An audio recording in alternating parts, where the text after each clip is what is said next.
يا أهلا بيكم يا بنات، إن شاء الله تكونوا في أحسن حال. عارفة الشعور ده لما تدخلي البيت وتلاقي كل حاجة في مكانها، البيت بيلمع والأكل جاهز والولاد هادين، بس انتي من جوه حاسة بالفراغ أو الإرهاق. أنا كنت فاكرة إن دي قمة الشطارة، لحد ما اكتشفت إني كنت بمارس تمثيلية كاملة عشان أرضي صورة ذهنية في خيالي، أو يمكن عشان أرضي عيون الناس. الفيديو ده مش عشان أعلمك ازاي تنظمي بيتك، الفيديو ده عشان أقولك كفاية، بطلت أحاول أكون مثالية، وهحكيلك ايه اللي حصل لما قررت أكون إنسانة مش آلة. وهم المثالية. احنا عايشين في عصر الانستجرام والبيوت المثالية، بنشوف فيديوهات وكل بيت كأنه متحف. السؤال بقى، ليه احنا دايما بنحس بالتقصير؟ الحكاية اللي بنشوفه ده لقطة مش حياة. أنا كنت بقارن كواليس حياتي المكركبة بحياة ناس غيري. المقارنة دي هي اللي قتلت فينا الرضا. ضريبة السعي للكمال. تعرفي ايه ضريبة اني كنت بحاول اكون مثالية؟ خسرت صحتي، اعصابي كانت دايما مشدودة، ومفيش وقت استمتع فيه بلحظة. كنت بنضف عشان اخلص مش عشان استمتع بالنتيجة. البيت بقى نضيف بس انا روحي مكركبة. عايزة اقولك ان السعي للكمال مش بيجيب السعادة، بيجيب احتراق نفسي. انا عايزة اسألك سؤال، احنا ليه بنعمل كده؟ بيني وبينك ليه بنعمل كده؟ عشان خايفين؟ عشان خايفين لو بيتنا مش مثالي الناس تقول اهملت بيتها؟ خايفين لو قعدنا نرتاح يقولوا علينا كسالى؟ احنا مربوطين بتقييم الناس لينا.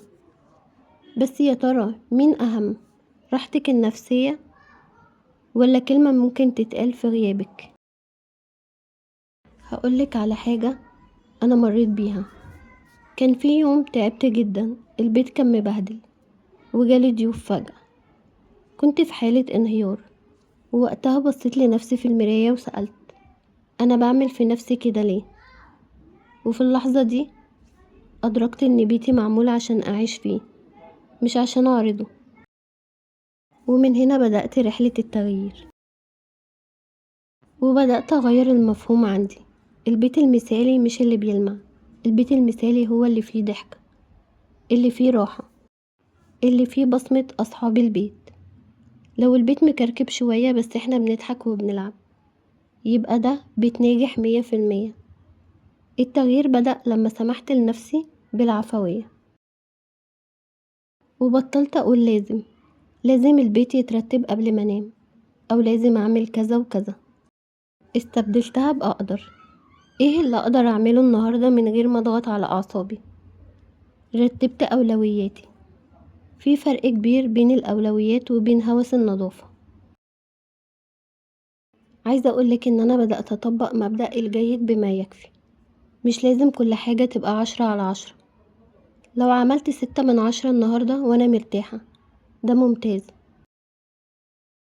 ده قلل التوتر عندي بنسبة 80%. بقيت أدي لنفسي مساحة للغلط، للتأجيل وللاسترخاء، من غير ما أحس بذرة ذنب. وعايزة أقولك إن أهم مشروع في حياتي مش البيت ولا الشغل ولا كلام الناس. أهم مشروع هو أنا.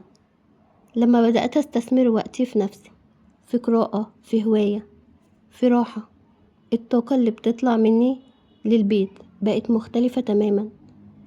بقيت أدي بحب مش بواجب.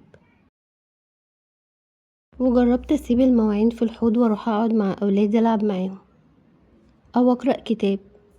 عارفين ايه اللي حصل؟ السما ما وقعتش على الأرض، ولا البيت فضل بيت، بس أنا بقيت أم وزوجة أهدى وألطف بكتير. وبطلت أحط البيت في المرتبة الأولى، حطيت نفسي في المرتبة الأولى. لقيت إني لما برتاح ولما بقرأ ولما بهتم بنفسي، البيت بيترتب لوحده والجو العام بيتحسن. انت المحرك بتاع البيت، لو المحرك عطلان البيت كله هيقف. تعرفي إن أكبر عدو لينا هو صوتنا الداخلي اللي بيقول لنا انت مقصرة. من هنا ورايح أي صوت يلومك ردي عليه وقوليله أنا عملت اللي عليا وده كفاية. صدقيني الكلمة دي بتهد جبال من التوتر. وبيني وبينك، ايه أكتر حاجة بتضغطك في يومك؟ الكركبة، الطبخ، ولا كلام الناس؟ اكتبيلي في التعليقات وخلينا نكسر تمثال المثالية ده سوا.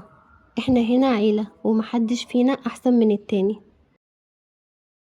وخليكي فاكرة ان مشروع حياتك الحقيقي مش البيت، مشروع حياتك هو انتي.